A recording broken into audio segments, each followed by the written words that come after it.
Thank you to Joey_Robe for the £2 super chat. Wonderful chap. All of them. Thoughts on the whole Chibnall first draft drama? Yes, this was a whole thing that completely blew up Twitter, Doctor Who Twitter, I should say, for a couple of days, because Chris Chibnall has finally done a tell-all interview for Doctor Who magazine, specifically Doctor Who magazine issue 577. I've got a digital subscription to the magazine, and while I won't be showing the full thing on screen, I will be making my way through it, just getting some keynotes. But that was one thing that we learnt. There was some very interesting tidbits in this interview for Doctor Who magazine, where they opened the interview by saying that because of pandemic and lockdowns and stuff like that, they've not been able to organise an in-person interview with Chris Chibnall since 2019, and there's been so much production issues and so much behind the scenes stuff going on. Howard Smith, boo, digital. I'm sorry, it just made things so much easier. I don't have anywhere to store them, right? Steelbooks there, books there, big finishes on a shelf upstairs. I don't have anywhere to store it. I'm so sorry. So yeah, he did a really interesting tell-all interview, and on the first page of it, it's really interesting that they do bring up that infamous clip of Chris Chibnall as a teenager in 1986 on an episode of Open Air, which was broadcast around the time of season 23, when Doctor Who came back from its 18-month hiatus for the trial of a Time Lord, and he was criticising Pip and Jane Baker's Mysterious Planet story, talking about it's just a bit boring, and it's just a lot of running up and down corridors. And when he was saying that, when he was asked, did he fall out of love with Doctor Who around that time, he said, no, I only stopped watching the show when the show stopped.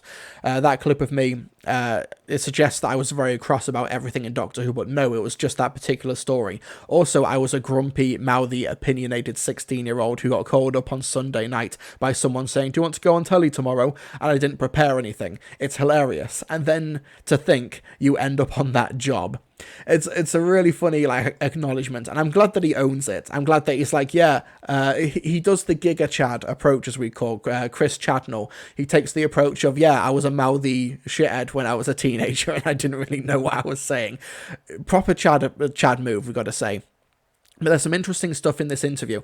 Really interesting tidbits about his time pre-showrunner. He was saying that there was originally going to be, in Series 3, a sequel to The Impossible Astronaut in the Satan Pit. They were going to have Zack and Ida in it, those characters from that two-parter in Series 2, and that fell through for Series 3. So instead, Russell brought him in to write 42, and that's how the episode 42 in Series 3 got done, because they had to ditch an Impossible Planet and Satan Pit sequel. So when I rewatch 42, which I think is a very good story, it's only looked down upon in Series 3 because the rest of Series 3 is so astonishingly good, but 42 I think is a really solid roller coaster TV that Graham Harper directs the hell out of, and David Tennant is acting his heart out. But when I rewatch 42, I'll now be thinking, okay, which one was Zack, which one was Ida? And he was talking about how he got asked from Piers Wenger, and he says some interesting stuff as well in this interview. He's told that he remembers he was at the BFI with the BBC's drama commissioning director Piers Wenger, and I said to him, what if the Doctor isn't from Gallifrey? He went, yes, wow. So he's asked, so where is the Doctor actually from in this interview? And he says, I don't know. He says without a moment's hesitation, nobody knows. That's the point. Everything we've done goes back to the central idea, because he's talking about the original mission statement in Series 1 back in 1963, where Doctor Who, we don't know anything about his children, because Susan is the grandmother. Where are Susan's parents? Why have they left their home planet? Where are they even from? Are they even alien? It's all of this interesting stuff that he decides to try and redo during his run of Doctor Who with Jodie Whittaker. However, because he so thoroughly answers that they don't know what's happening with the Timeless Child stuff, that got some fans pretty damn irked. They talk about Fugitive of the Jadoon, and there's some really interesting stuff that I do not like in this interview in terms of the creative ethos behind it.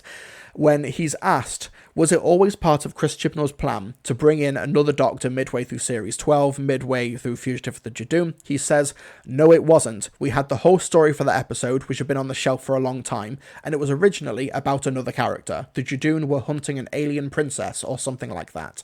I remember sitting down with Vinay Patel, the co-writer, and saying, we do this story, but the person they're hunting, it's the Doctor. His face lit up and he went, oh, okay. I knew we had to do something big in the middle of the 3 series, and this was literally halfway through. It was episode 5 in the 2nd season. This is where it pivots. Chris regards the so-called Fugitive Doctor, played by Joe Martin, as a legitimate incarnation, but he's not prepared to be definitive about exactly where she sits in the character's now complex evolution.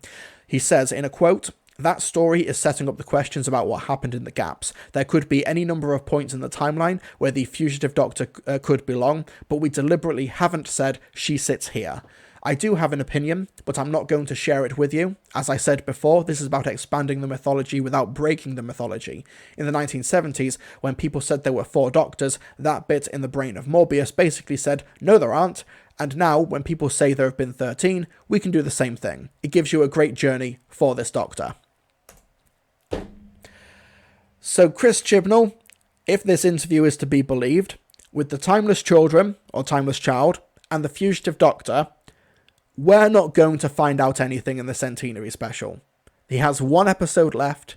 He has 2 pretty big questions to answer. Arguably 3 if you want to talk about Thasmin. But the 2 main ones, I think that most fans will be wanting some investment for, or will be wanting some answers to, we're not going to get any answers for. If this interview is to be believed, he could be playing a very long game here. He could just be tricking fans. I think that the idea that Chris Chibnall does have his own theory about where Fugitive is, but he's not going to actually confirm it, is very frustrating, and the fact that he wasn't even originally planning to have a Fugitive Doctor, but decided to add it as window dressing to a pre-written template of a story, where the Fugitive Doctor is replacing an alien princess that the Judoon are after, and then casting Joe Martin, is really, really weird.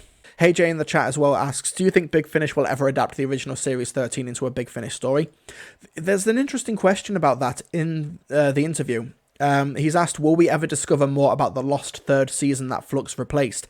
And Chris shakes his head. He says, quote, there wasn't one really, because it didn't get that far, and a lot of the characters, monsters, and other ideas that were already developed went into Flux.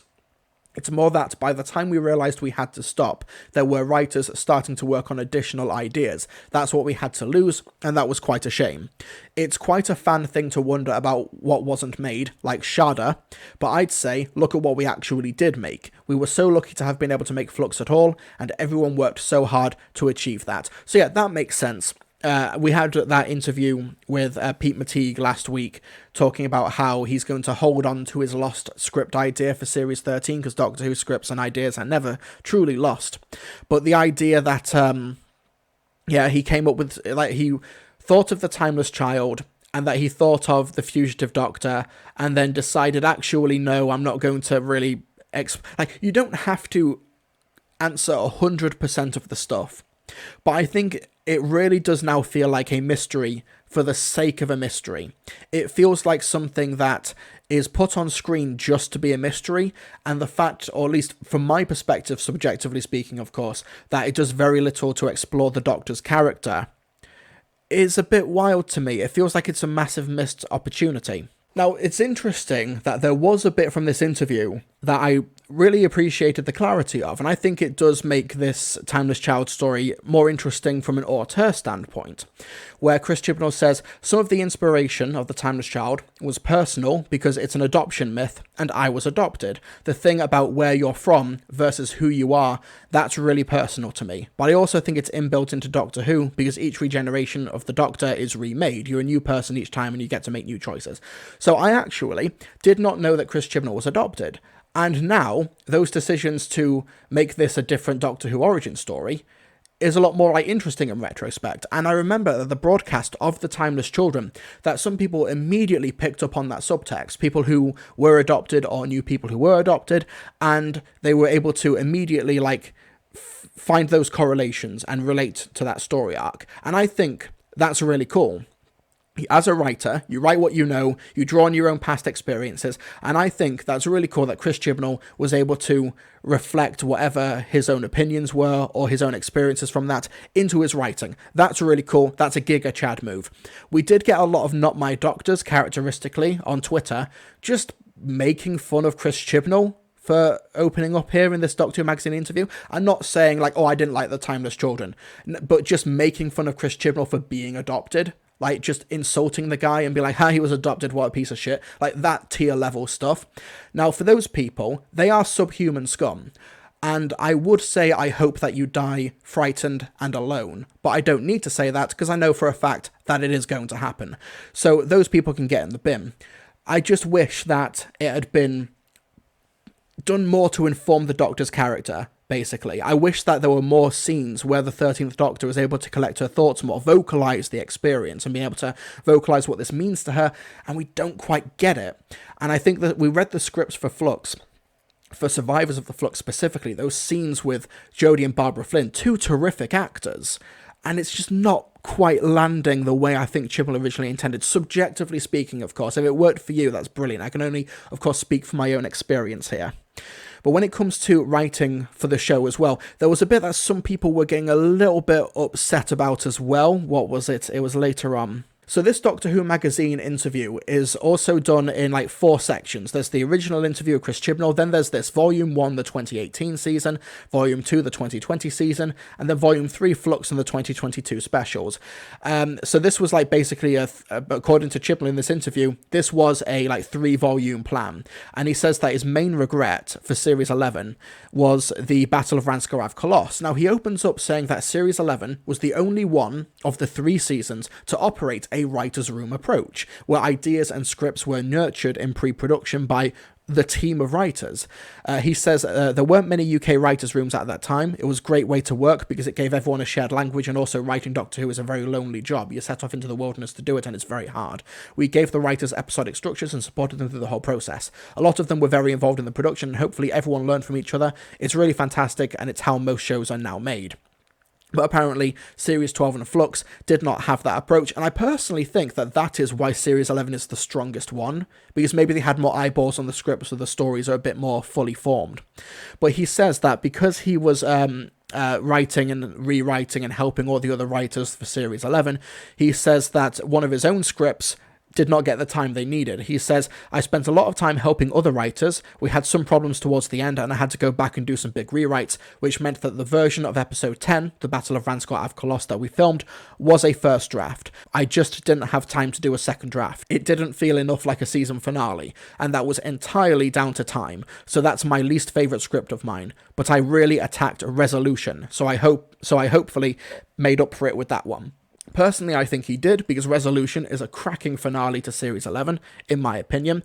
But yeah, so the news that the Battle of Ranskorav Koloss, what wound up on screen, was a first draft. Firstly, I think it shows, but also, when people were flipping out, I'm not saying that it's good that previous showrunners did this, but from what I've heard for some parts of the Stephen Moffat era, particularly Season 7 and Season 8, the production team and the BBC, they would have killed for a first draft. So that's all I'll say. I'm not saying it's good that it happened before or that it's happened with Chibnall under Series 11. Absolutely not. But Chibnall is not the first showrunner to do this. I doubt he will be the last. I think that from what I've heard, there's been worse situations in the past. I think that Doctor Who, obviously, all shows deserve better than just a first draft on screen, and I hope that the delegation was significantly improved later on. In this interview, Chris Chibnall draws comparisons to Jodie Whittaker's performance and Patrick Troughton, which personally I think he's right on the money for. I think that Jodie Whittaker, in terms of performances, in terms of her physicality and facial expressions, is on par with Patrick Troughton and Sylvester McCoy. I completely agree with that take. He says that when he was doing the Series 12 finale, The Timeless Children, he was talking about some inspirations from Walt Whitman, the American poet's Song of Myself from Leaves of Grass, a poem from 1855, when in the poem there's the line, I contain multitudes. That's where the line came from in The Timeless Children. People got quite upset when there was the idea in this interview that when Chris Chibnall was asked to take over from Stephen Moffat, he didn't have a bunch of ideas like ready to go for the show. And personally, that completely makes sense for me, because he'd been doing 3 seasons of Broadchurch, and he'd been away from Doctor Who for like 5 years at that point. His last script was The Power of Three, which is a script that, as we know from Series 7, got massively compromised in the edit, and because of what Stephen Burkoff was doing on set. He was just not cooperating, he was not reading the script. The whole third act of The Power of Three had to be drastically like re-edited and fixed, because Stephen Burkoff was just not, he just wasn't doing what he was meant to do on set, which I can't blame Chris Chibnall for the third act of The Power of Three. That's just, he put a script out there and the production team weren't able to work around Stephen Burkoff. I can't really blame him for that. But yeah, the fact that Chris Chibnall is being professionally paid to be writing for Broadchurch and do other work. He even says in this interview that after Doctor Who, he's already got some new gigs lined up after the Centenary Specials broadcast, so he's doing other stuff. He's going from Doctor Who on to other things. Like, it makes sense that when you're writing for another show professionally, you're getting paid to write Broadchurch and other stuff, that you're not dedicating your spare time to thinking about a show that you did 5 years ago that you don't even know if you're going to be showrunning for. He said that the call to supersede Stephen Moffat as showrunner came quite out of nowhere from the BBC, and they also didn't know that Rusty Davies would be taking over until 36 hours before the announcement. He regularly corresponds with Rusty Davies, and he was uncharacteristically quiet, so Chris Chibnall says that he kind of knew what might have been up. There is a bit in this interview, though, where he says that he did have the idea for the Timeless Children and was trying to sow those seeds in Series 11 once he was brought on as showrunner. So, yeah, he didn't have any ideas before he was asked for the position, which is fine. He's working on Broadchurch. He's not going to be dedicating that mental headspace to a show he hadn't been doing for several years. But then once he's brought in for Doctor Who, yeah, he comes up with The Timeless Child, which he supersedes in The Ghost Monument, first explicitly on screen with the Timeless Child reference from those cloth things, and then it goes from there. So, yeah, I think people getting upset that Chris Chibnall didn't have any ideas before being asked, I think that's that's underestimating like the whole creative process, really. And thank you to Doctor Who Fan J for the £8.99 super chat. Wonderful chap. All of them. He says, that's why I can relate to the Timeless Children so well. I was also adopted myself at the age of 6, and I always said my life only started at that point, so I'm now only nearly 16 rather than already 22. That's an interesting way to think about it, Dr. Fan J. And Winnie's here as well. Winnie was adopted as well, weren't you? You're still my baby. So, yeah, like I said earlier, I think it was interesting that a lot of people who are adopted are able to instantly pick up on that subtext from the Timeless Children, so it worked really, really well for them. I obviously can't speak for other people's experiences. So, yeah, it makes sense, and I think it was really interesting for Chris Chibnall to infuse the universe of Doctor Who with that himself. Kind of similar to how Russ T. Davies, it's been theorised in recent years that maybe him doing the Time War was a way to exercise his survivor's guilt from surviving the AIDS crisis in the 80s and the 90s. Like, Russ T. Davies has talked openly about, seeing his friends and his loved ones, like, die during that time period. It's the motivator for It's a Sin, the Channel 4 drama.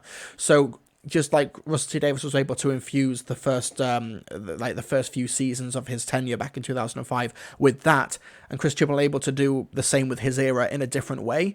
It's how creatives work. It's how the writing process works. You write what you know, you coat it in metaphor and subtext and abstraction, and it's interesting. I think it's interesting. I wish that it maybe had been delivered a bit better, and maybe we learnt more about the 13th Doctor's thought process. And he ends it by saying that, yeah, he has no inclination to return afterwards. He's like he has no interest in returning to Doctor Who after his stint as showrunner. He says, "This is the sort of thing I was asked a lot when Broadchurch was ending. The great privilege of this job is to do things and to enjoy them and then to stop, and I really love that."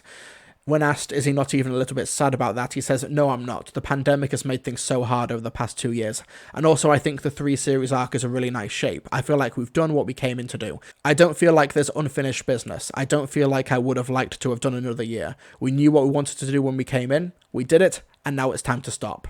So yeah, he doesn't mince his words in this interview. He has no inclination to return to Doctor Who, but then again, we heard the same from Russ T. Davies, didn't we? We heard the exact same thing. So, yeah, it's an interesting interview. You can pick up Doctor Who magazine, issue 577, from all good retailers. It's a really good, comprehensive interview, breaking down his 3 volumes, his 3 seasons, and yeah, Chris Chibnall's an interesting guy. I look forward to seeing if he can stick the landing with the Centenary and all of the other stories that we can learn about the production in the near future, and his creative ethos as well. But the main thing that I took away from that interview in terms of the creative vision was going into the Fugitive Doctor arc, and that wasn't even your intent to begin with, and not even knowing yourself, the Timeless Children, the origin of the Doctor. Where does the Fugitive Doctor fit in, even though you have a theory? Like, I'm sure you have a theory. You are the writer who conjured up the Fugitive Doctor, but the fact that, from what we can tell from this interview, it's not even going to be shown on screen, I think does Jo Martin a disservice, especially since she is the first Doctor of colour, the first person of colour to play the Doctor on screen, canonically. I think that's quite disappointing. Yeah.